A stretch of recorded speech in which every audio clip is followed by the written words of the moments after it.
Are you sick and tired of peaceful people being banned from so-called liberty events? How about liberty festivals that are more regulated than a government housing area? Now you can do something about it. The Michigan Peace and Liberty Coalition is proud to announce the 4th annual Midwest Peace and Liberty Fest. It will be held Friday, August 26th through Monday the 29th at the Circle Pine Center in Delton, Michigan, just outside of Kalamazoo. There will be canoeing, kayaking, hiking, fishing, swimming, presentations, discussions, and bacon. Lots of bacon. This event is both adult and family friendly, and best of all, no overbearing central planners. There will be free Freedom Fiends and Bipcot merch while supplies last. And don't forget the longer leashes for the Bow Wows and Woof Woofs. Round up your friends and family members and get them registered today at mplfest.org. That's Mike, Papa, Lima, Fest.org. We dig up seeds of statism and replant new seeds of freedom. Seeds, yeah, we want seeds of different kind of seed. Seeds of liberty versus the seeds of the empire, which is really what the Constitution not even just the Constitution, the Articles of Confederation, the whole Declaration of Independence, all of that stuff is the seed to the empire that we have now. It is slavery, it's just a different name. A lot of people don't realize what it is, and when we bring these ideas to light and make people realize, that this government force is the problem. And to me, it's like I say, imagine you're an abolitionist in the 19th century, and these slave masters are giving you the same exact argument. Who's going to pick the cotton? Hey, Seeds of Liberty. Read the show's description, please. Fervently complete the course, report him to the infantry. Finish him, deconstruct the fallacy. Seasonal production means it seems to spawn a tragedy. Peep the action, please. A fraction of the allegory. Corollary cadences complaining on a sadder story. Menial, recently reading into the thesis here. Mirroring the people who completely fail to see it though. Seeing is believing, yes, the reason is appealing most. Reading enemies is just enables you to see it too. Menial, recently reading into the thesis here. Mirroring the people. Hello, everybody, and welcome to the Seeds of Liberty podcast. This is episode 72. As always, the Seeds of Liberty podcast is covered by the Bipcot No Government License. This allows reuse by anyone except governments and the agents thereof. You can find out more information about this at bipcot.org. So this week, we have Joe Allen joining us, who is one of the hosts of the Anarchy Roundtable podcast, and also is affiliated with the Michigan Peace and Liberty Coalition, which hosts the yearly Midwest Peace and Liberty Fest, which I am actually going to get to go to this year. I'm very excited about that. Joe, how you doing, man? Thanks for coming on the show. I am doing great. How are you? Well, been kind of busy, but, that's my life, so I'm good. It's good to have you here. And, of course, Dave is here. Hi, Dave.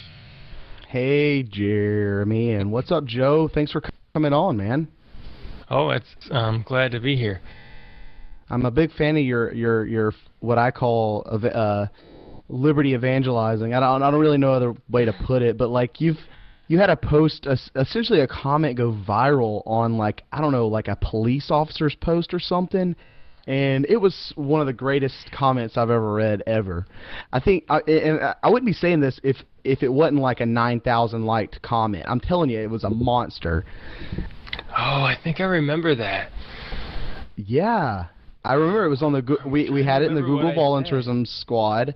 Something got posted. You went in there first post, and I guess it got lit up. I'm telling you, it was the star of the post. Like everything else in the post was just a joke compared to how much action and attention that comment got. It had like 800 responses. It was nuts. I love it when that kind of thing happens.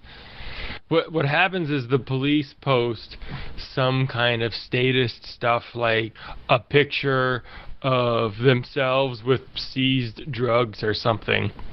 And then I'll go in there and post a comment and then share it in Google Volunteerism Squad and on my page and whatever. And then all of the anarchist voluntarist type people go in there and like it and post their own comments. But I don't remember exactly what I said, but this one resonated with people. Even who when I read it, I was like, wow. And we read this stuff all day. It's not like new to us when one of us pops off on one of these statist threads. It's like, oh yeah, I've seen Joe say that 1,000 times. No, like this one was like I don't think you're gonna top this one. I can't remember what it says. I'll go try to find it after this, but it was a great comment, man. People who were like hardcore statists liked it too, and I was baffled by that because I'm like, how? I would go to their pages and then I would see like the stuff that they had on their page. I'm like, I don't understand why this person liked my post. You know what? Now. Well, it's because. Oh, I was gonna say I'm starting to remember that one that you're referring to too, and I've seen similar situations like that where the unexpected people are actually approving your message, and I think what it is, at least from what I can remember about that one, it's because you're not, unlike some of the anarchist voluntarists, and I am of course as guilty as this of anybody else. Instead of going in there and calling people names and just being vicious. You weren't necessarily attacking anyone. You were just being very honest, and it just you don't, when people, a lot of those people I think get caught off guard by that stuff because some of them at least that I've come across almost expect the nasty comments, the name calling, the condescending attitude from anarchists and people like that who they think believe are better than everybody else. Because unfortunately, a lot of the younger anarchists, the newer anarchists who are still in that angry anarchist phase, and like I said, I fall victim to this too, fall into that trap a lot of times, so I can't really blame them for thinking that. But when somebody like you comes along and puts out a well thought out comment that's not just bashing people over the head, it actually makes them think for a second. And they can actually, they can connect with it on a level that you can't get from just yelling at people and calling them stupid and calling them a statist and saying, saying all the things that we want to say to these people. It's kind of fun when you get into one of these conversations and somebody else is doing that to you. Like one time I was in one and my profile picture was me in a Gap stretch t-shirt. And the person decided to make fun of how tight my t-shirt was as I was making these kinds of comments that I tend to make about philosophy of freedom, and then his response is to attack my t-shirt. And so rather than get angry about him attacking my t-shirt, I just point out, I just made a logical argument about this philosophy, and your response was to attack my t-shirt. Well, it's because that discussion is out of the realm of possibilities in a typical discussion of them. I mean, it's like it's like you're like speaking a different language, so their only response is, well, yeah, your shirt looks stupid. I mean, it truly is that. I mean, when you're not speaking someone's language, they're going to be a little uncomfortable and then fire back to try to protect their ego. And that's usually what it is, because he had either nothing to say or the comment like struck such a nerve that he felt like he needed to make you feel bad about it because you hurt his feelings. Yeah. It was exactly that. What you should have responded was like, oh shit, I'll go burn that shirt real quick if you want me to. Do you think I should go burn it? A lot of people try to avoid these conversations, but I feel like these conversations help me to improve my own knowledge of the topic of freedom, because people in between comments about my t-shirt occasionally will bring up points that make me think, and if I find myself getting frustrated, which feels a lot like anger in these conversations, usually it's because somebody is challenging me in a way that I don't feel like I have a perfectly confident way of addressing, though I am perfectly confident that they're completely wrong. And so then I have an emotional response rather than an intellectual response, and I have to vent that away from the screen and Sometimes then I you come can back. get stuck. I understand what you're saying here. Yeah, and then I come back and try to write something better. And sometimes I don't always have the best thing to write. And going through that experience over and over and over again allows me to become more and more articulate as it goes on. Mm-hmm. And then it's reflected elsewhere when I'm writing blog posts, if I happen to be doing that, or when I'm having discussions like this, or I'm on Anarchy Roundtable and there's 4 of us going at each other, and I have often repeated many of these things over and over again and developed these ideas very well so that they flow off of my tongue in a way that they didn't 3 years ago. Well, sure. That if you're serious about stuff, that's how you get better at this. that's how you get better at being able to express your ideas, is by having to do so and running into challenges. And it's funny, like I agree with you. There's a lot of the garbage you got to wade through, but every once in a while you will run into things that a challenge or a criticism that you haven't quite dealt with yet. That makes you think and go, okay, well, now how do I deal with this?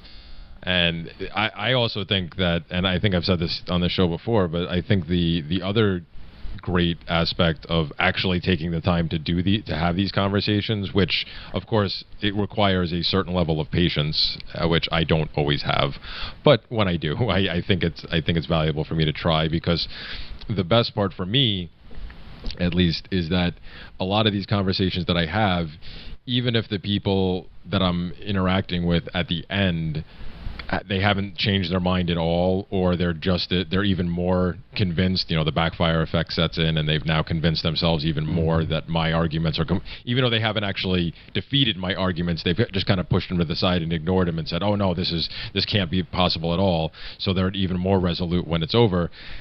I'm still just as happy, because it's usually the other people that are either involved in the conversation or just reading along that it actually has an impact on. Because I've been messaged numerous times over the past few years by people who have told me that they saw me in some group, some discussion, some thread somewhere, and on the times when I actually was patient and I didn't resort to the name calling, and I didn't resort to just, because sometimes I'll try, and once it's obvious that the person is just going to be an idiot about it, I'll sink to their level and play back for a while, which unfortunately, as I've learned recently, technically actually falls into the category of virtue signaling. So I really should stop doing that. Yeah, that's why I did what I talked about when I point out I'm over here talking about philosophy and discussing ideas, and you're calling me an idiot. You could just point that out, or you even have to point it out sometimes. You could just continue to do that, and then it's apparent for other people who are reading. And you talked about people writing you as because they were lurkers, essentially reading your stuff in other people's posts. Amanda Rockwitz came out about a month ago or something with a great post on Facebook about how she was a lurker. And she was a lurker because people were posting stuff about freedom and she didn't have an answer to it.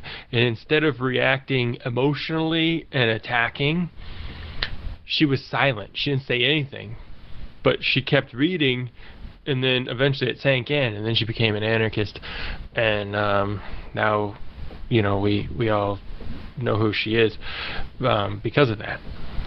Yeah. Well, everyone's different, they're subjectively experiencing, things as they come, just like everyone else. And everyone has a different way of doing things. And some people, they don't have that fortitude, or whatever you want to call it, to pronounce publicly, hey, I reject this huge cult that you all believe in. And it's tough. It can be tough. It's just, think about leaving an Amish village, and trying to go to the, what I'm saying? Like, it's kind of the same thing. So when you're talking about this stuff, you're talking about rejecting an entire lifestyle, an entire worldview that you had in your entire life. It's very challenging. And for a lot of people, you end up leaving people behind. I know I have. Yep. Oh, yeah.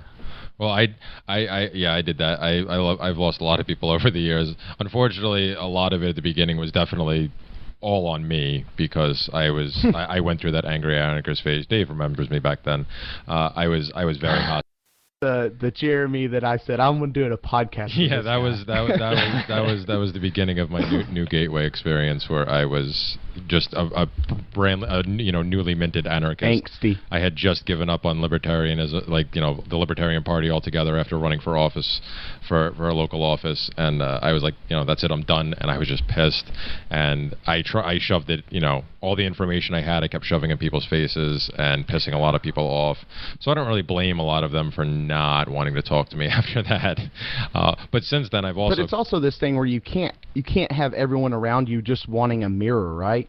Well, no, of course. Like you have to assert your individuality, and I think that's the problem, right? Because there's so much of this groupthink and stuff that comes into collectivism and statism that once you start thinking outside of that box, you can lose friends just because of that, because they want a mirror on their ideas. Well, sure. They don't want dissent.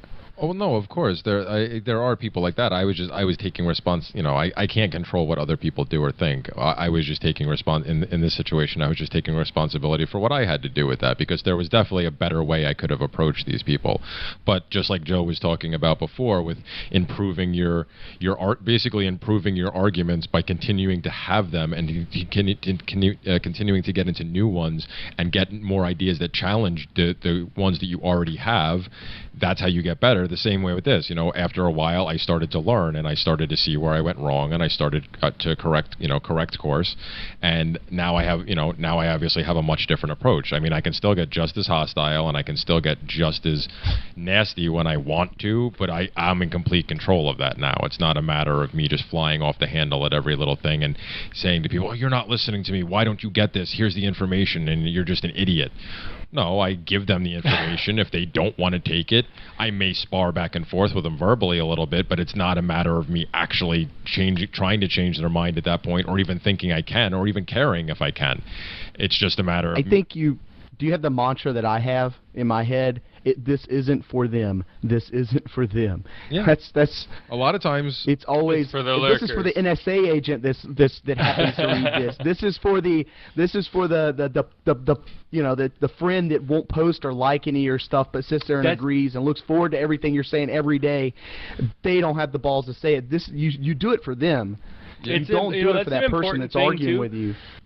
That's an important thing to keep in mind too, because it's something to think about. Once you have fully laid out your case and the conversation starts to go in circles, that's when you just walk away and let the other person have the last word, which is the hardest thing in the world to do. Mm-hmm. And I do it by not reading whatever their last word is, so that they can have it and the conversation ends once everything has been said. And I do that because I realize once a thread goes so long, lurkers are going to stop reading. Yeah. Mm-hmm.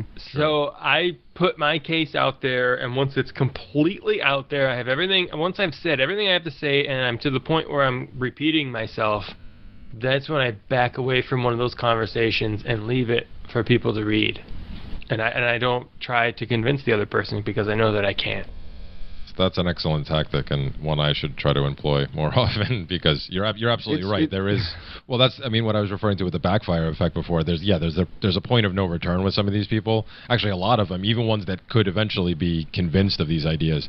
At first, there's a lot of. Just think about any time you've been in an irrational state, and I think any person that admits themselves that they're a human being, they've been in irrational states throughout their life. When your cult of statism gets put up in front of your face like that, and your cog disc kicks in, you're not going to want to put up with. You're not going to change your mind. Irrationality is the only thing that's going through your head. So it is an important thing to put on those brakes. And it is hard to. You watch newer people that are learning this stuff. You watch them sit there and have these like 80 million comment things, and like, you accomplished nothing here. People quit reading months ago. Yeah. My favorite are the conversations about capitalism, where there's 3 different definitions of capitalism, and everybody's talking as if the other people should have the same definition that they have. That can pop off for sure. Yeah, I saw a comment thread go 800 threads long, all because there were 3 different definitions to a word.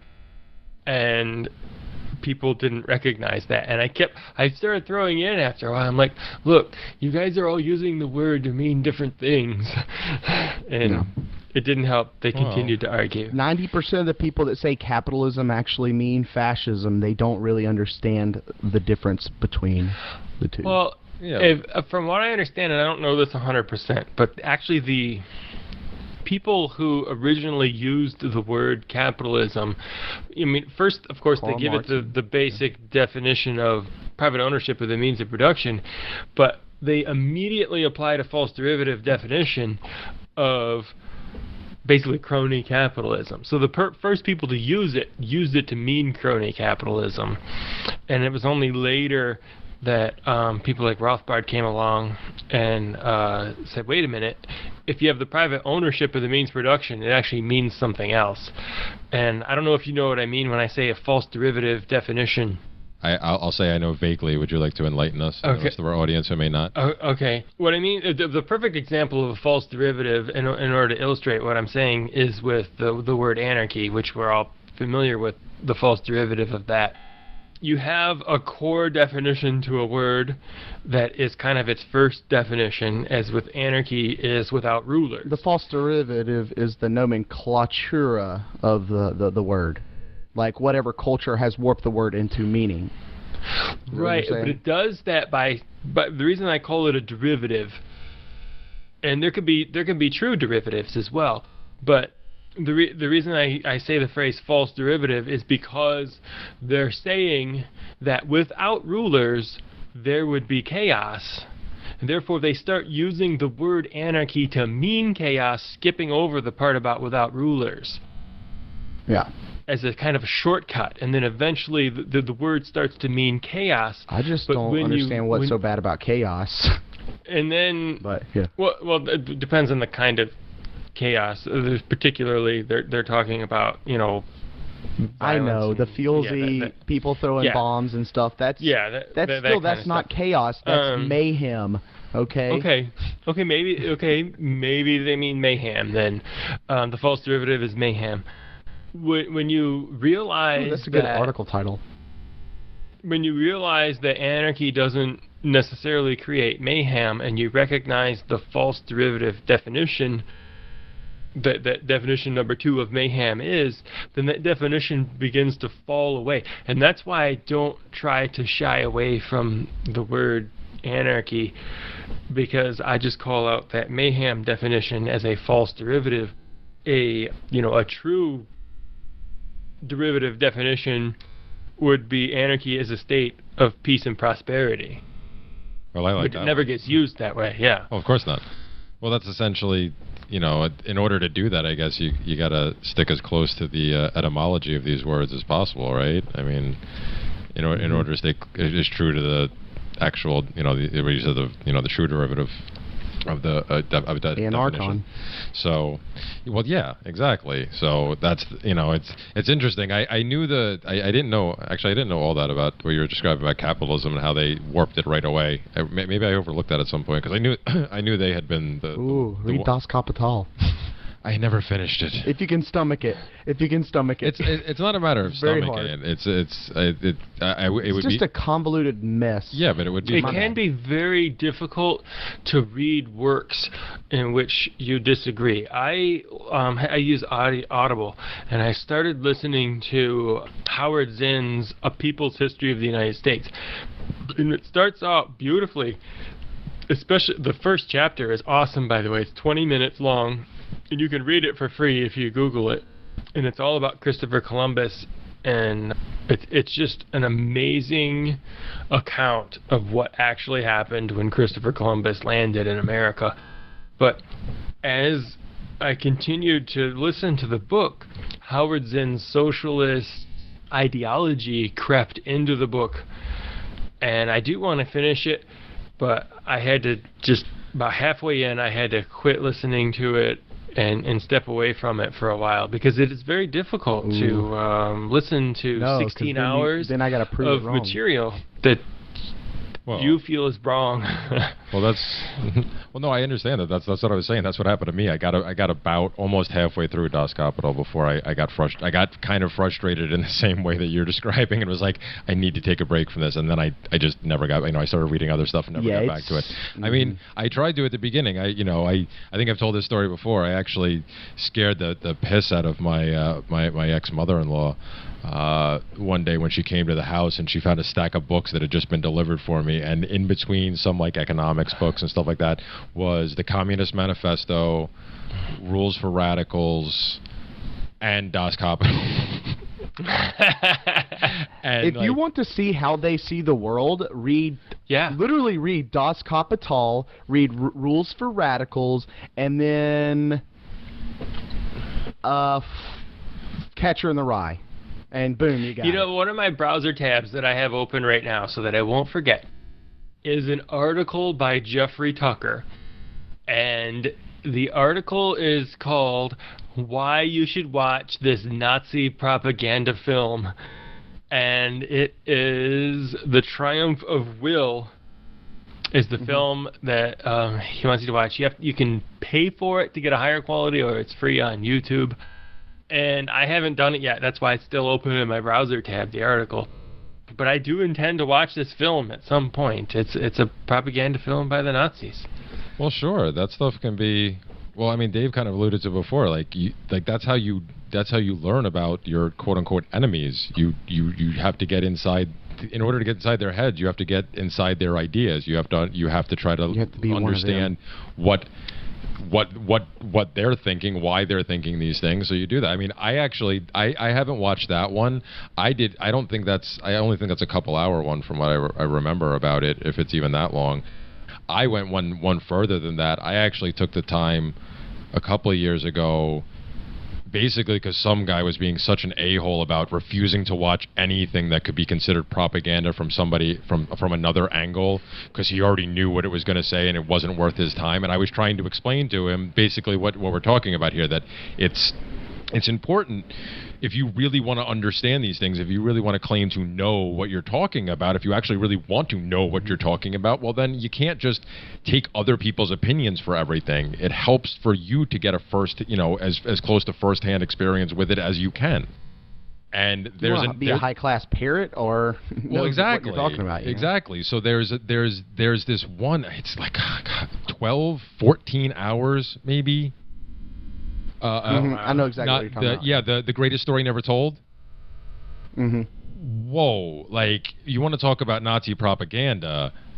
It's really intense. However, not only does it give you insights into why the most ardent supporters of the Nazi Party were that way and why they believed what they believed, because what they were being told and what they were being shown, but it also gives a very interesting picture of the other government thugs in the other countries and what they were up to. You start to see your own government in other people's propaganda. And that's kind of what people get from 1984. That's why we have so many 1984 quotes. It's fictitious propaganda throughout that book. We've always been at war with terror. Yeah. No, we've always been at war with drugs, Dave. What are you talking about?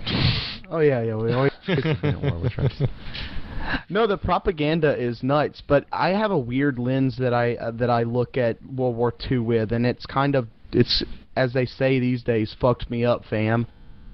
Just the whole thing seems like a goddamn fraud to me, because Dave? When you look at a lot of people, it's a fraud. Think about it. The Fed gave $30 billion to the Nazis so they could build up Germany and start their war machine. And then Hitler goes AWOL essentially on the whole Fed plan to essentially make a European superstate. That's what they wanted. They wanted two superstates. They wanted the United States superstate, and then they wanted Germany superstate. And Hitler was like, I kind of want to run this whole thing. And the people in control were like, we got to shut you down now. And then America was the good guys. Yeah. So the whole thing is a fraud to me. Every time I think about or hear about or talk about the World War II, I drift to a different plane of thought into how did they fund the entire Nazi party put the engines in the Jeep, give the jet fuel for the things, and no one bats an eye. No one at the American factories making the Jeep parts that were sending them over there were protesting. Nothing. Because Everybody they just had- row your boat. No, because they had Wasn't no idea. Ford heavily involved? No the idea. build-up? Yeah. Well, yeah, but that's the thing. No idea. Well, of course they had no idea. They don't have to know. People in those type of positions, they're just there to work. They're not there to know where everything's going or what's like. That's the great, like, the people, when people talk about conspiracy theories and they say, oh, the whole, oh, you could never keep a secret that big. There's no way. Like, that's a defense a lot of people automatically put to any possible conspiracy theory. Oh, there's no way. Okay, the Manhattan Project.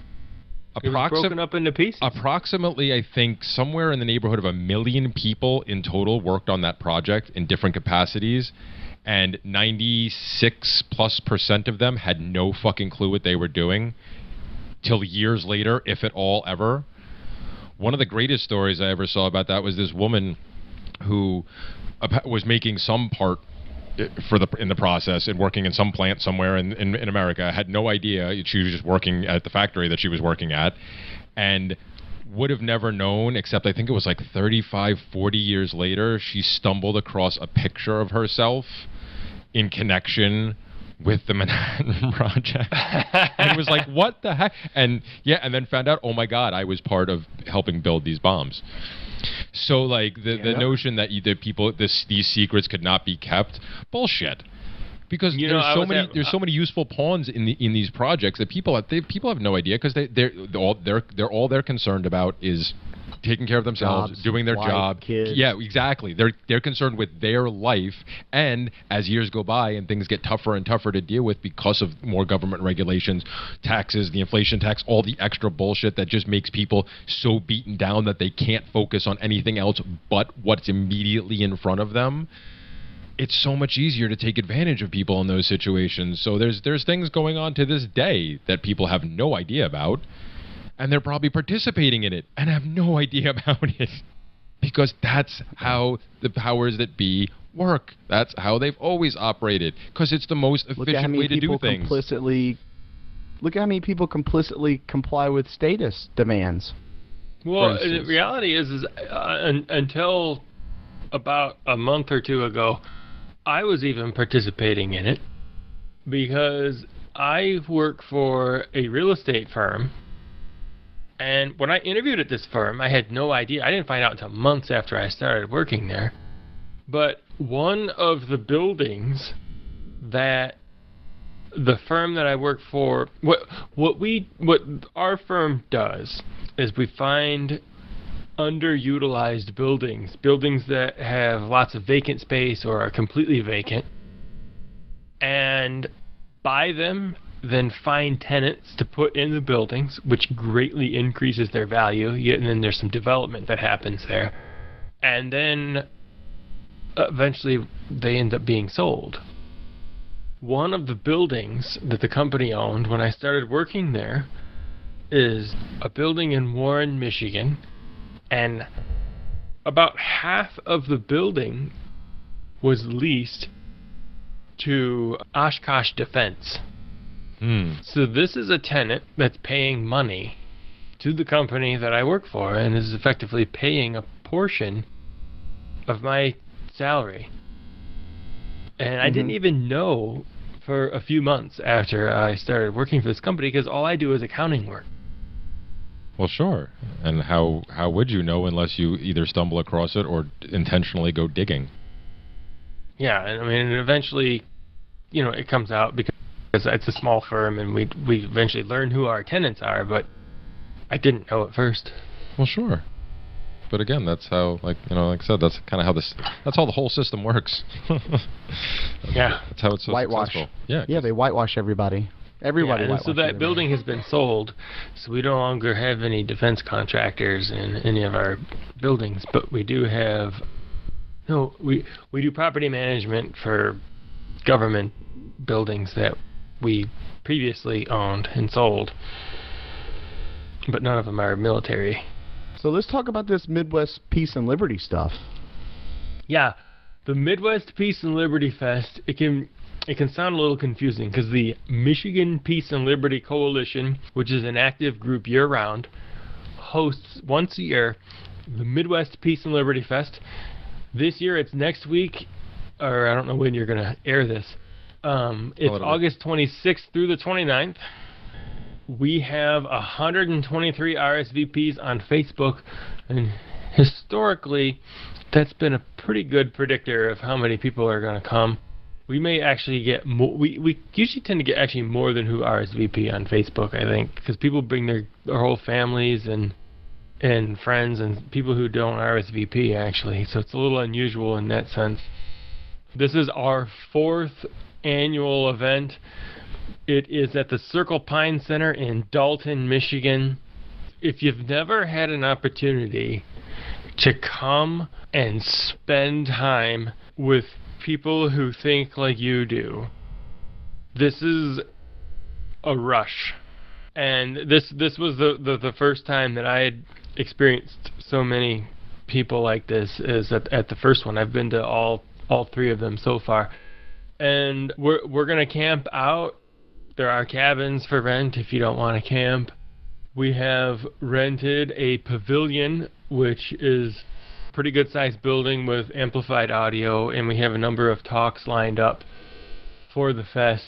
Let me just give you a couple of a sample of some of the things that we have people are talking about.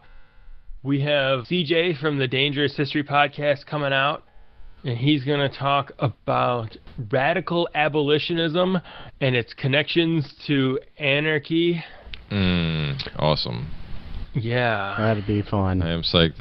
I got to hang out with Prof. CJ and see his talk at Porkfest this year. So I'm definitely excited for that. He's a cool dude.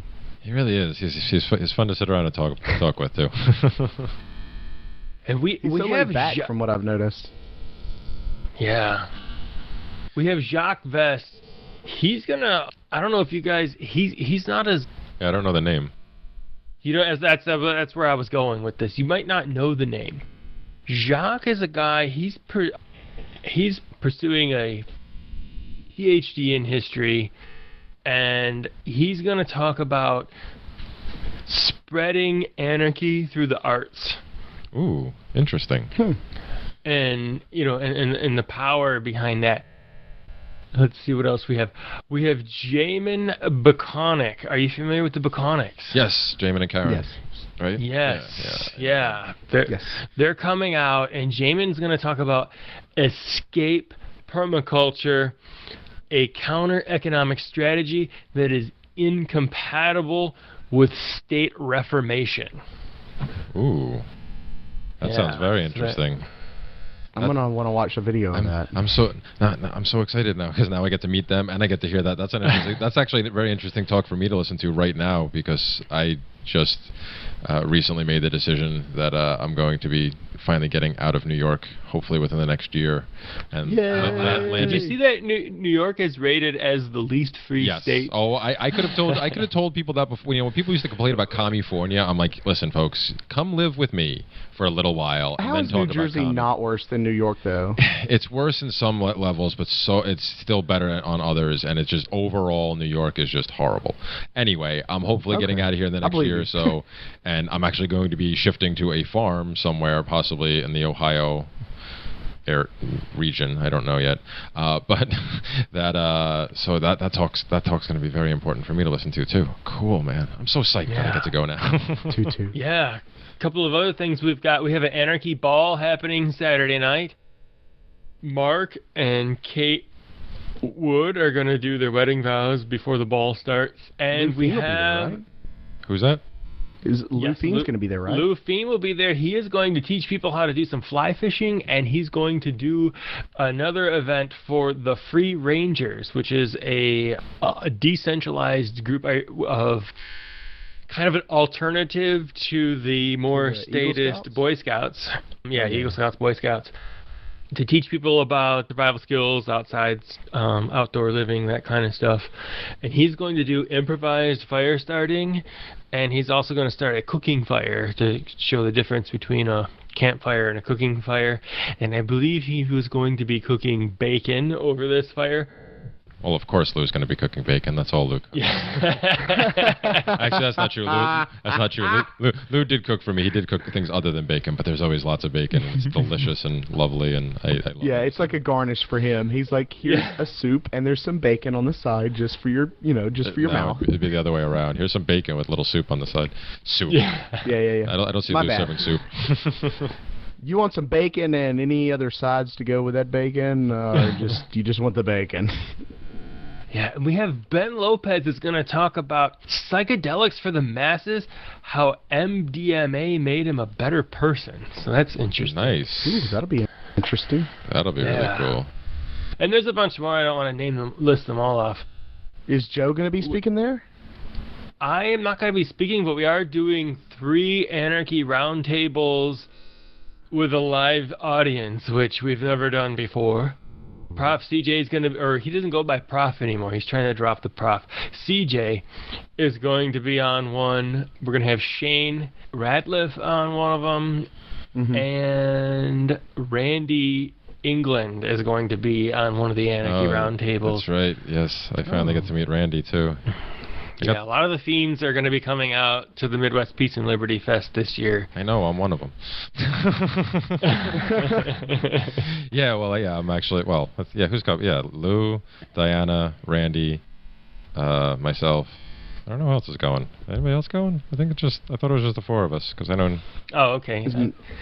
For some reason, I thought there was more than usual, and I think there's usually at least 3. I know a couple of the Seeds of Liberty, I don't know what we call each other. It seems like there's a tight-knit group in there. But I know Dan and a few other people. Oh yeah, I know a bunch of people that are going, and for me it's exciting because there's a few people that I did not get a chance, that ended up not going to Porkfest, who were originally supposed to go, that I didn't get a chance to meet up there in person, that I'm finally going to get a chance to meet, and it sounds like a lot of fun. Yeah. And a little bit, let me just talk a little bit about the venue. Sure. Circle Pines is a summer camp. It's not a campground. We've rented a pretty big chunk of it. It's a 309-acre camp. And there is a lake. There's a lot of forest. And there's some trails to walk on. The lake is probably almost half a mile from where we are. You can't drive down there. You can walk down there, but it is downhill a lot. But it's a really nice lake to swim in. There's a platform you can jump off of or play king of the platform on. There's a sauna down by the lake, and people go down there at night and do the naked lake sauna thing, if that's something that you're into. And then, of course, we have a big bonfire, and some people have fires at their own campsites. But it's a great venue. There are no state scrutinizers walking around and telling us that they can hear us on the other side of the lake, like we had at the first fest. That's always fun. Yeah, the first fest we actually had at a government-owned facility, which is kind of ironic, but it was available, and we rented it, and we had the DNR walking around, and we're like, we have to find a private facility, and we found Circle Pines, and it's been so much nicer. There's no scrutinizing of our behavior. I guess some people got harassed at the first fest about the potential of one of the DNR people thought they smelled pot somewhere and was wondering where that smell could have been coming from. We have not had that issue at all at Circle Pines. Nobody's asked about anything like that. So yeah, it's a laid back environment and it's a great time. Well, Jeremy, that's all Jeremy needed to hear. Well, yeah, then nobody's going to bother me for cannabis smoke, and then it's laid back. Yes, absolutely. Well, see, that's smaller things like that are actually my speed anyway. I mean, I just went up to Porkfest this year for the first time just because I finally had an opportunity to do it, and I was like, all right, I might as well do it once. And all the other people who had been there a bunch of times were complaining about it, saying how much smaller it was, how much less fun it was. I was like, I'm fine with it. If there was more people than this, I might have been totally freaked out. So, do you have agoraphobia? No, I prefer to be in smaller crowds, especially when I'm trying to relax and do different types of because I don't like to be in anything that can be referred to as a people. Well, if you just look over and was like, that's a lot of people, I'm usually not going to be in that area.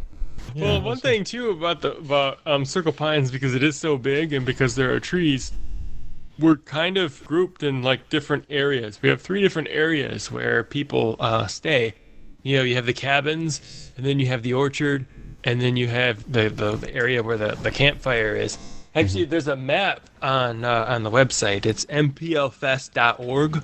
There's a map of the grounds there, and you can kind of get an idea of how big it is. I know Mandy and a bunch of people went up there last year, had a blast, man. So I personally have heard no one say anything bad about this.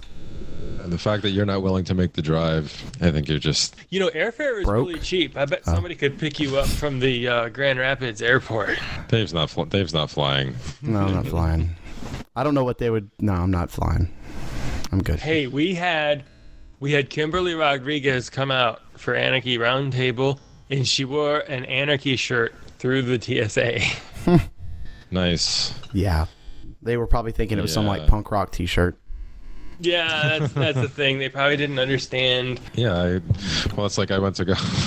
I went to meet with a new client the other night to take care of their dogs while they were away, and when I went in, I was just wearing what I normally wear, and I was introduced to their daughter, who's like a New York City cop, and I'm standing there wearing like a Lysander Spooner shirt that's talking about slaves and all this stuff. And they didn't say anything. They just look at me because again, they're kind of confused. They're like, I don't know what this means, because they're not used to dealing with stuff like that. But yeah, I don't know. The no masters, no slaves one? No, actually, it was the no man is you're no less a slave just because you can vote for a master once in a term of 4 years. That's the first anarchy quote or anti, at least U.S. Constitution vote or quote I had ever seen, and I was like, holy shit, he's right. The minute I read it, I was like, damn it. Yeah, well, and I think most statists, they go, yeah, well, what are you gonna do? That's their attitude, though. Like, that's 90% of their attitude. Is like, yeah, well, what are you going to do? It's like, I can't do nothing about this. That's their attitude. Yeah, I guess. You can do stuff. You can start up the Midwest Peace and Liberty Festival, and you can have a bunch of anarchists and go there and have speakers and then spread the message of liberty and strive for a free society. It's pretty simple stuff here, folks. Yeah, I think that's the biggest hurdle we have is not convincing people that the state is evil, but convincing them that it's not inevitable. Yeah, I would totally agree. I mean, I had a great example of that today. I have a friend of mine who actually was there at the very beginning of my journey from a totally confused individual to libertarianism to anarchism. And I was put in touch with her because she was a member of the local Libertarian Party. And as I got to know her over a couple of years, she was getting closer and closer to giving up on everything and realizing that, voluntarism, anarchism is just preferable, and that it's the state isn't going to change and it's not inevitable. And, she gave up on politics and then moved to Florida and has since reverted. And I'm finding more and more of these people now that were like either really, really close or claim to be all the way there and are now the quote unquote libertarians for Trump, which there's some anarchists that they want the ring, all man. These people that have I don't know, that either they never really believed it, or they feel like they're cheering on Frodo. It's one of those two things. I guess I have no idea. Some people view the path to freedom in 2 different ways, I think, sometimes.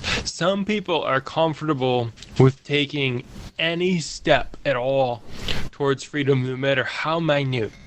And so some of these people, I think, mistakenly get on the Anarchists for Trump bandwagon because they believe a friend of my enemy is an enemy of my, yeah. Yeah, or like he's a step closer to freedom, like he might overturn something, or he's a smaller step towards worseness. If that's a word. He's a smaller step towards more tyranny than the other possibility is. So they feel like they're making Yeah, the lesser evil. So they feel like they're making The themselves preferable more form of free. slavery. Yeah, the other guy on the Jones plantation. Exactly. So, Vote Trump. so He's the more they'll- preferable form of slavery. Yeah, so they'll promote him or vote for him, and I don't actually. I take the other view that small steps towards freedom are actually counterproductive. The more comfortable the state is, the less irritated people are going to be at the state, and the less motivated they're going to be to find a solution to the problem that is the state. Oh yeah. And Yeah, if everything was hunky-dory, I don't think anybody would be batting an eye right now, you know? yeah, if we took the state back to, if you took the federal government back to 4% of the GDP like it was when it started, we wouldn't be having this conversation right now. No. We would all be pretty And it would blind be- flag wavers, Yeah. probably. Right, and it would be the seed that is planted and waiting to grow into what it is now. And I don't want the seed to exist. I want to get rid of the seed. I want to exterminate the seed so that it cannot grow back.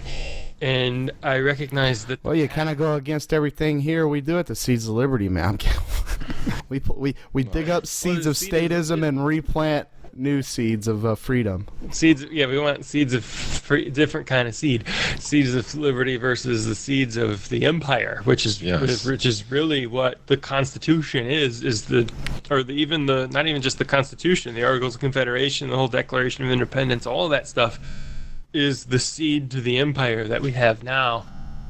You know, it went from 4% of GDP to, I'm not sure exactly what it is now, because I know if you combine it with the 120, status. 130. Yeah, it was somewhere in there. 120. I'm It talking about was the- 120 last I'm year. talking about the annual spending of it. And the 4% is a federal number. The 38 to 40% is today's combined number, but it also doesn't include things like Obamacare, which is government spending in a sense without having to tax you first. So it's hard to say what the percentage is, but it's obviously looms large in our life.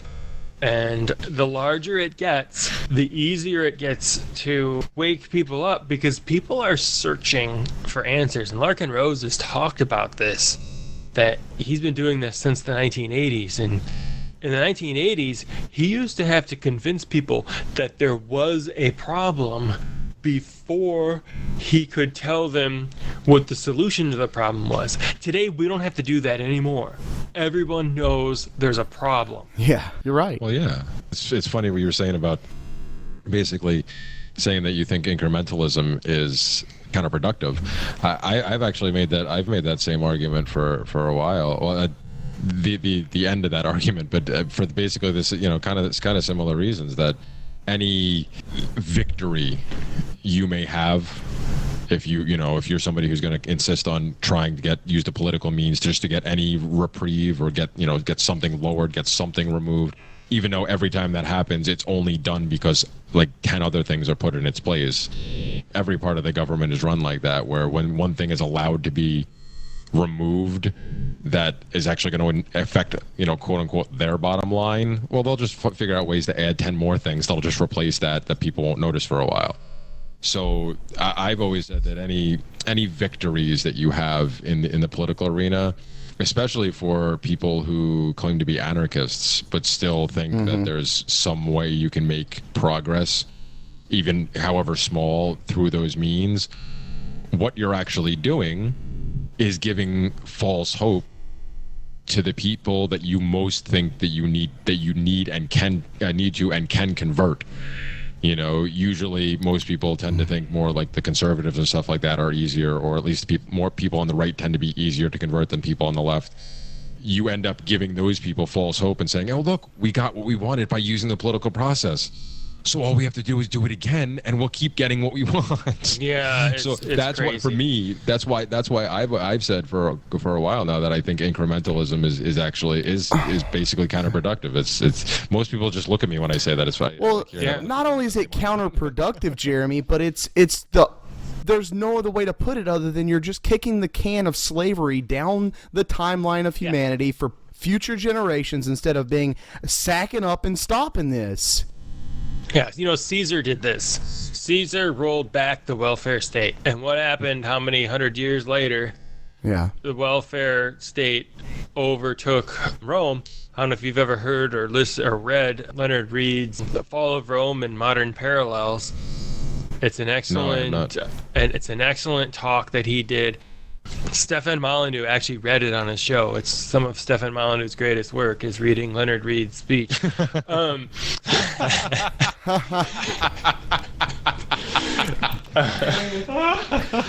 that was a good one, Joe.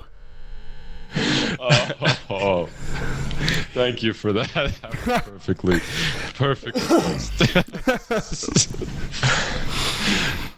Continue, please. I actually like the Stefan version because the speech was actually written in the 70s and then he updated it later. And it's just interesting how it's all so true. Everything that he said 40 years ago is so true, and you can see some of it playing out today. And basically, it starts out with penning up pig. This guy claims he can pen up the pigs in the woods, and everybody thinks he's crazy. He starts throwing corn down, and he builds up a fence slowly around, and he puts a trapdoor in it, and then the pigs walk through the trapdoor, and then they're stuck. Basically, it's a story of dependence and how the welfare state makes people dependent upon it, and then eventually you have more people paying in or more people collecting and paying in, and the whole system comes crashing down. And he gets into some actual history of Rome and talks about how that happened to them. And it's very similar to the history of the United States. Well, mainly my main objection to all of Rome falling and everything, I think, is an empire is built upon growing, ever growing, and Rome stalled. It sputtered out. It quit growing. And once the empire has no use, because the empire's only use is to keep growing, it dies. It can't stagnate. Yes. An empire cannot stagnate. So it has to either own the whole world and then collapse on its weight, or it gets to a stagnant point and collapses. So hopefully we can stop the empire cycle in humanity. Yeah, well, because eventually, too, if it's not growing and growing, the people grow tired of the empire, too, and they begin to resist, kind of as the Soviet Union. The people in the Soviet Union did not like the Soviet Union because their life sucked. And all that happened with people think the Soviet Union collapsed. It didn't. It got weak. And the moment it got weak, and the signal was some of their satellite states did things that, I don't remember specifically, but they did things that normally they would have been severely punished for. But the Central Soviet government didn't punish them because they were running out of money and power to keep all of their satellite states in line. Once that happened, the people within the Soviet Union smelled weakness on the state, and they refused to participate. And when that started happening, then Boris Yeltsin came along and kind of gave them, something else to be loyal to, and that's what brought down the Soviet Union. And I look to that as an example of what we could do as anarchists. And instead of having a Boris Yeltsin type figure, we have the philosophy of anarchy as something else to guide us. And we can bring down the state without a shot fired by following this philosophy instead of following the state. Oh, absolutely.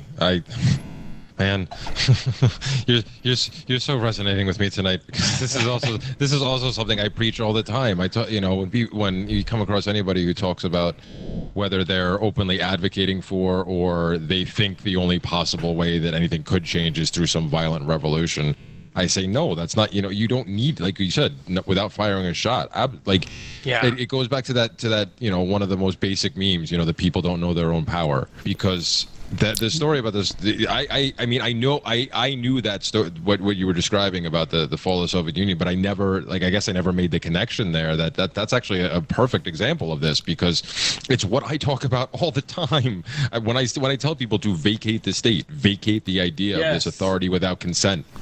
And you don't have to run away. You don't have to fight it. Just Just say no. Drop the BS. Stop giving your consent, because it will, in my opinion, and I've said this loudly and as often as I possibly can, wherever I possibly can.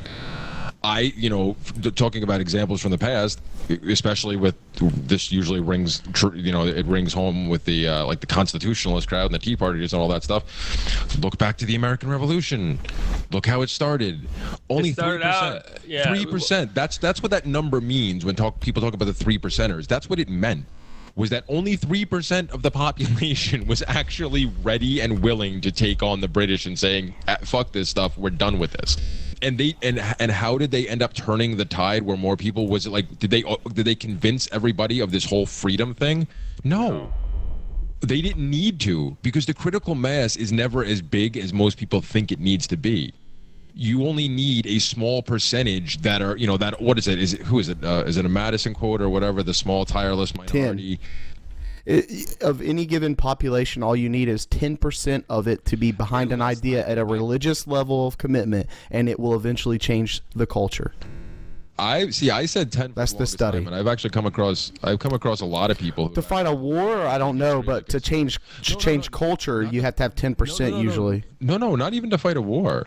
I used to throw that 10% number out all the time, and I was told by a lot of people that I'm actually being very conservative with that. And then I started to use the I started to look at the American Revolution and try to make the parallels there, where I think it would. I really think in any given population, all you need is 5 to 7%. I mean, 10 if you want to be conservative, but I think you really only need 5 to 7% of any given population simply saying no to whatever it is, whatever victimless crime law, whatever bullshit tax, whatever the hell. Just saying no. If that many people do it, there isn't much they can do. Look at what happened with Rich Paul in New Hampshire with his smoke downs. Are you familiar with that? I know a little bit about him. Yeah, we had him on the Anarchy Roundtable show. He came on and he talked about, they went into like the central square of the city in Keene and had a marijuana party every, like, I think it was once a week or something, right out in outside in front of everybody in the most visible place in the whole city. They had a party where they drank and they smoked in front of everybody to see. And at first people got arrested, and he spent a lot of time in jail. Not a lot of time, but like a pretty significant amount of time. And eventually the government gave up and quit trying to arrest these people, because what can they do when they're there every week? Well, exactly. That's the whole point, and I really wish, like, so many people just seem to think this is an impossible thing to do. It's like, no, there you go, another great example. All that needs to be done. You don't have to fight these people head on. I mean, and yes, are there going to be some quote unquote casualties at the beginning? Sure. But again, I pull from some historical stuff, and one of my favorite quotes is that one by Mark Twain about the beginning of change. The patriot is a scarce man and honest and scorned and whatever. I can't remember the rest of it right now. But it's true. It's like if you want to do, if you really want to see these changes that you talk about, well, there's ways to do this right now, and even if you go with the 10% number. Even if you say that you need 10% of any given population to make these type of things happen, okay, great. How much less is that percentage than what is needed to do anything through the political process? Oh God, like, act of Congress. Why do you think the words? People want to talk about incrementalism and what's, we have to do it this way because you can't just make these sweeping changes. Well, no, you can make them in this way, and it takes less time, less effort, less money. Why would you not try this option first? Why would you continue to take the one that is assuredly going to get you, if you're lucky, half of what you want and 5 times as much as you didn't want, no matter what you do?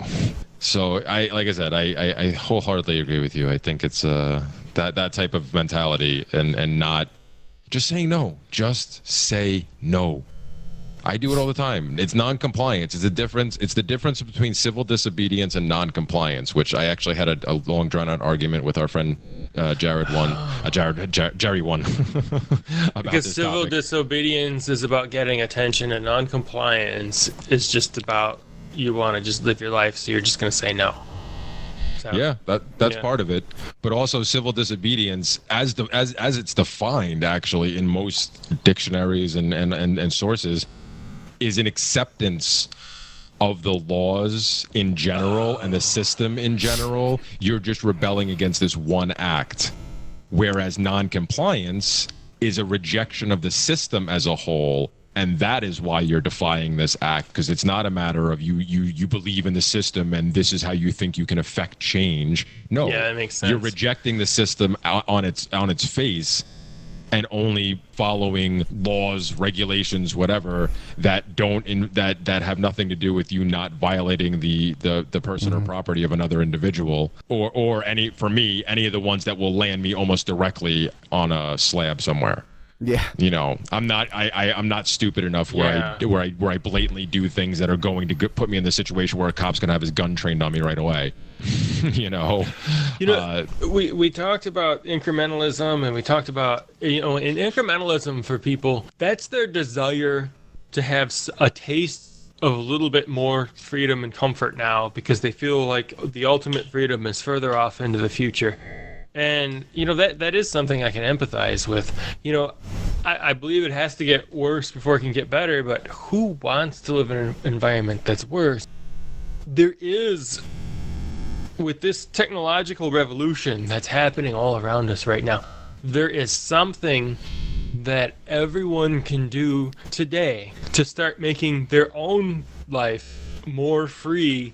Even if it doesn't make all of society more free, you can at least make yourself more free. And I learned this actually from Jeff Berwick, and I know people have different opinions of him, but you can learn from all kinds of people. What I learned is a strategy, and the strategy is you put your income, you put your citizenship, and you put your body in at least 3 different places. And this is possible today with the gig economy, the online economy, affiliate marketing, and all of the things. There's Fiverr, there's freelance.com, and all of these remote work and business opportunities. There's, what's the name of that app? I think it's Zappable. You can make apps in a really fast way, and then you could sell them to mom and pop shops who know nothing about making apps. People talk about how the economy is really business is really centralized now, and you have to work for other people. This is completely reversing right now at a rapid fire pace, where everybody can hang out their own shingle again. No longer do you have to go and work for General Motors for 40 years and in order to make a decent life for yourself. Anybody with enough motivation and a desire to learn, and I'm not even going to say skills, I'm just going to say desire to learn, because the skills are out there and easier to get now than any time in human history with YouTube and all of these cheap, you want to learn how to do something, just go check it out. Yeah, and some of them you have to pay for. I've paid for them. If you pay, you get a higher quality, more comprehensive product. And actually, one of the things that I paid for was the service that Tom Woods was selling. Well, he had a guest on his show and he believes really strongly in this. This is why he has these kind of guests. And it was a service to help me build a website for affiliate marketing. I've been at this for 4 months now. And the website has been up for about, I want to say 3 months. And it's a blog called Rational Preparedness. I write prepping kind of stuff. And I've done reviews of generators. And I did a story yesterday about the flood of 2014, this rain that came to the Metro Detroit area. It rained 6 inches in one day and flooded out the freeways and things, and people got trapped in their cars. I write about this stuff, and then I post affiliate links to products that can help people to prepare for these kinds of things. And I've actually made a little bit of money in the first 3 months of the blog, which is pretty impressive for any business. It's not a significant amount of money at all, But the fact that I've been able to earn anything, where I've done stuff on the web before and have never earned any money ever.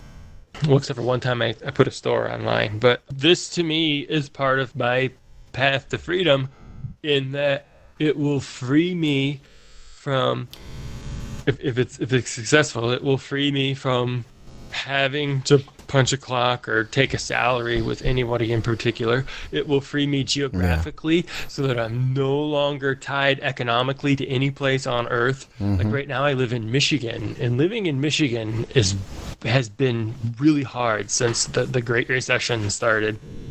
It's starting to get a little better now for people. There's somewhat recovered, but no place fully recovered. And like I had family members who left Michigan. They went from Michigan to Colorado. They took the same job, and they went from $12 an hour to $24 an hour doing the same thing. But when you do that, then you're exposed to higher real estate prices, so then you don't get to completely capture that. If your income and your location are not tied to each other, then you have the freedom to live where life is less expensive. Like, you don't even have to live in the United States. You could go to Mexico or Peru or someplace, and you don't have to deal with the added expense of prosperous places.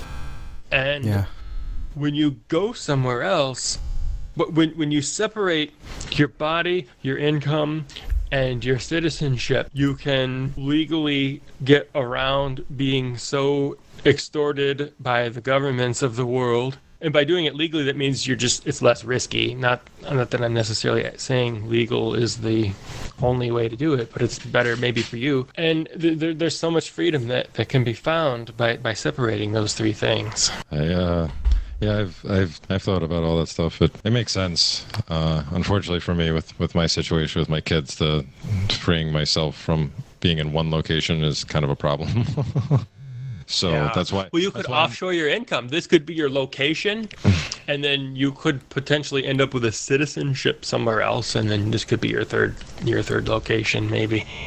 Yeah, possibly. Or you could at least get two of the three legs of the stool, and that could still improve yourself. For example, because you do this show, if you could find a online way to earn your income, you have an offshore company in the Cayman Islands or something, and earn offshore income, and that's a way to get yourself some financial freedom, at least. Yeah, like I said, I was just because I have to be tied to one location. I was just thinking, that's why I'm gonna do the farm thing for now. That's where I'm headed, so I can. I'll still be able to do most things without having to deal with government too much, especially because the animals I'm gonna have, for the large part, I don't have to. They're not regulated by the FDA. So nice. I don't have to, it's either bison or reindeer. It's not decided yet. Neither of those are regulated. Or they're not. Well, it hasn't been decided. Well, yeah, but aren't they regulated by the DNR though? I'm not sure. But the FDA is the bigger issue for me. So I will. In Michigan, we had a big issue with pork farmer up north. Why is his name slipping my mind? Mark. Mark Baker. Baker's Acres. Yeah, he had multiple different government agencies teaming up against him. He had it was initially the DNR, but eventually. What was he doing? I think he was growing hairy pigs. Yeah, he had a special breed that people were ticked off that he was selling, and why they had him shut down. I think, that is an excellent question, Dave.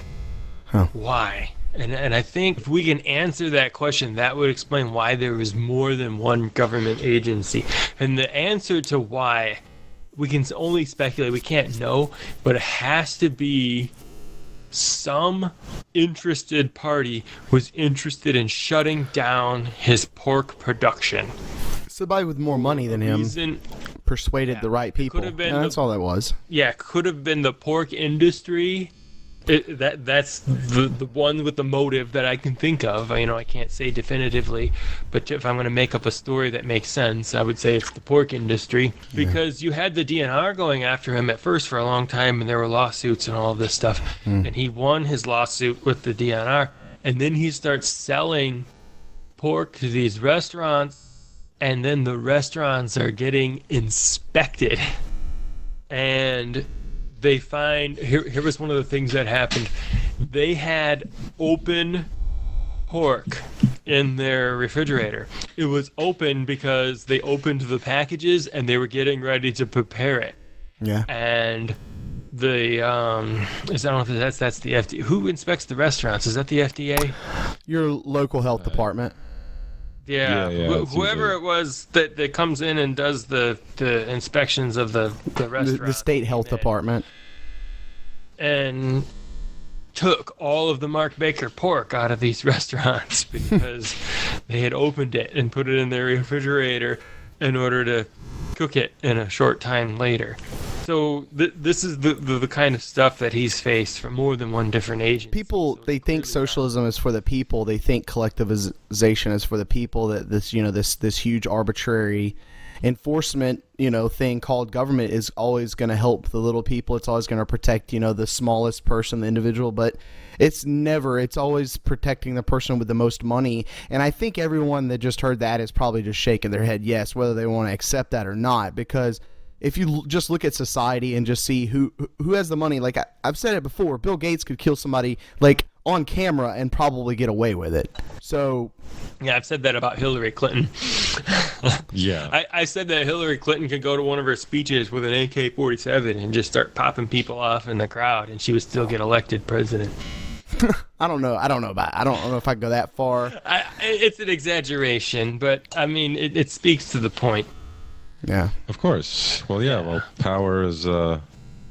It's funny because that actually reminds me of the conversation Prof. CJ, I had with him a couple of weeks ago about the power elite and how it's not always necessarily richest people. It's just the power doesn't necessarily go with all the money, because there's plenty of those people with all the money that are actually just kind of useful idiots for the actual people who have the real power. Yeah. Yeah, I don't know. I kind of agree with you about Hillary, though. I think she could pretty much do anything, and because obviously, I mean, there's a trail of bodies behind her. And I mean, I don't know. A part of me hopes she gets stopped. I think she will.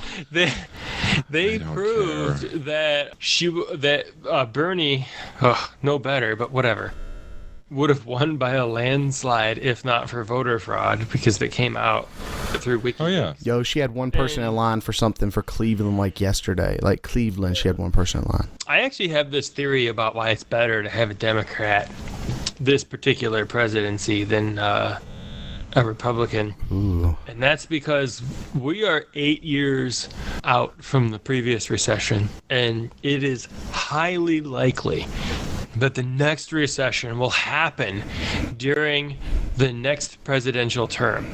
And for whatever reason, most of the recent recessions have happened while a Republican is in office. And Republicans have this myth of being for the free market. And so people, for whatever stupid reason, believe that while Republicans are in the presidency, in that office, we have free markets. And when Democrats are in office, we have this like socialist utopia kind of thing. Like, I don't know why they think the law miraculously changes depending on who's They're easily led. But they believe this, and that's all that matters for this point. So people believe that when a Republican is in office, it's bad for the economy, essentially because freedom is bad for the economy. And when a Democrat is in office, it's good for the economy because everything that goes against freedom is good for the economy. A lot of people they haven't quite worded it that way, but in their mind, they believe that. I've been in many discussions with people about this whole notion of Republicans cause recessions and Democrats cause prosperity. And I would like to see the Democratic Party wholly and completely own a recession so that we can squash that in these people's minds and activate their cognitive dissonance. Sure. I think whoever's going to be president coming up, it doesn't matter quite too much. I mean, right. No, the exactly. snowball effect matter. On the debt is at full steam ahead. It doesn't matter who is steering the ship at this point. The The course is set, the tracks are laid. Exactly. That's part of what I'm getting at. The tracks are laid, so it doesn't matter who's in office. What's going to happen let Kill Dog is going go ahead. to happen. So put the Democrat in so that when it happens, these people who believe that the more socialist mindset, the democratic system causes prosperity, will have that idea interrupted, and they won't be able to make that argument anymore. Well, that's something you can't control. I mean, it's good wishing. No, maybe it's a good angle. Well, no, I could see that angle. I could see that how hopeful. Well, it just because obviously not enough people were disenfranchised by Bernie. I mean, they seem to be outwardly upset about Bernie, but they're still not like jumping ship. They're not in the streets yet. Yeah, so I can see that point. I actually, I've said all along I don't think it matters for exactly the same reasons that everything's already in motion. No matter how many people want to think Trump is still like somewhat of an outsider, it's like no, he was still allowed to get this far because they know they can control him just like they control anybody else. That's whoever election's rigged, Jeremy. You gotta vote for Trump. I was just gonna say, whoever the candidates end up being, it's because the people that are really in charge with the candidates, they don't really care which one wins because they know that they can use either one of them to do whatever. I read a lot of conspiracy theories, and I hear a lot of stuff on why Trump's in this election and why he's winning and stuff. But I think this is just one of those things where the powers to be have pushed the gas pedal a little too hard. They take 4 steps forward and they don't mind going 2 steps back.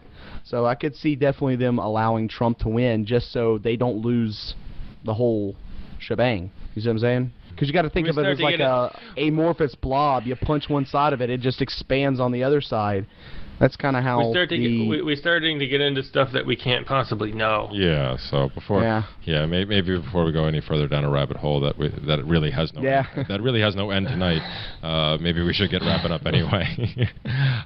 Well, I was going to say, before we get going, though, Joe, I really appreciate you coming on. This was a great conversation, and I want to give you a chance to, give any last words and plug, again, whatever you feel like plugging, sir. Okay, well, I think it's also been a great time to be on the show. This has been a marvelously deep discussion. The things that I plugged, of course, the Midwest Peace and Liberty Fest, August 26th through the 29th. Going to be a great time. Come on out. RationalPreparedness.com.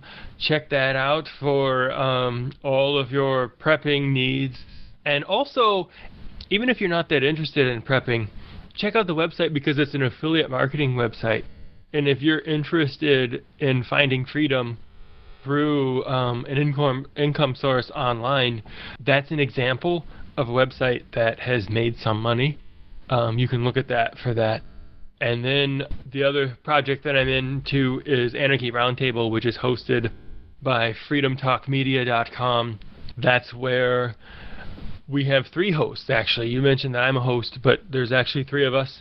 There's myself, there's Danny Javier, and Michael Somzensky. We are the hosts of the show, and we usually have on 1 to 2 guests just about every week. And we toast to freedom, and we have a great friendly discussion about all topics, liberty, and we have a great time. And it's a little different than this because when you're sitting around a table in front of a camera all together, we tend to talk over each other, and that's always a struggle. But we have a great time doing that, and I recommend everyone check it out. We're and you can subscribe on. You can go to the website by email, YouTube, Stitcher, iTunes. We're easy to find. Search us out. Cool. Well, we'll definitely put all that stuff in the show notes. And Dave, anything before we get going? I just wanted to say thank you to all of our Patreon subscribers, everyone that's given us $1 a month. You're really helping us a little bit more subscribers, and we'll be able to up our hosting, abilities, and maybe get another show on here so we can have 5 shows a week. But I wanted to read a quote before I got off tonight. If you hear this tonight, or any night whenever you hear this, I want you to think about this quote here. It's, every national border marks the place where 2 gangs of bandits got too exhausted to kill each other anymore and signed a treaty. Patriotism is the delusion that one of these gangs of bandits is better than all the others. That's all I got for tonight, boys. Absolutely. That sounds like a toastable event if we were sitting around a table with drinks. I second that emotion. That is a good one. I do like that one. All right.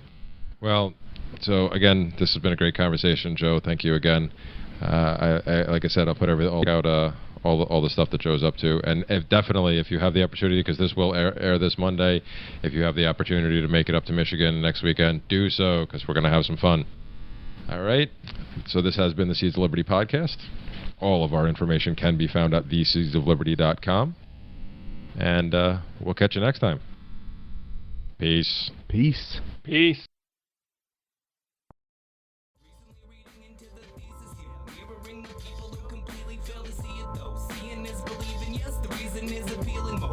Enemies is just enables you to see it too. Menial, recently reading into the thesis, yeah. Mirroring the people who completely fail to see it though. Seeing is believing, yes, the reason is appealing most. Reading enemies is just enables you to see it too. Now that you put it that way, I have the answer to that question. It's projection. That's what it is. It's not a cop-out to call us utopians. They're actually projecting their own self-hatred onto us.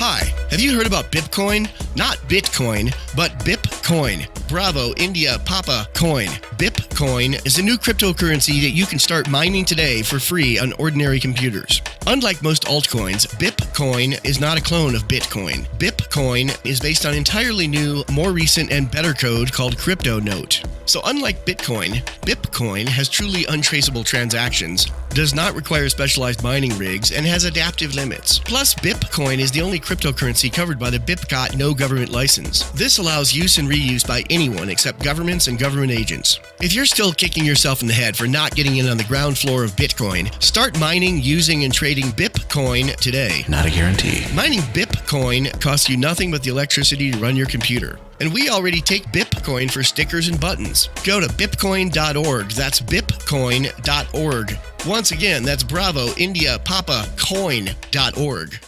Are you sick of government lackeys who say you didn't build that? Are you tired of elitists who think you need a government permission slip for everything? Everything you do is an A to B conversation, and the government should see their way out of it. Create true free markets by adopting the BIPCOT no government license. The BIPCOT no-gov license allows use or modification of any product, service, or software except by governments or government agents. Go to bipcot.org. That's Bravo, India, Papa, Charlie, Oscar, Tango.org.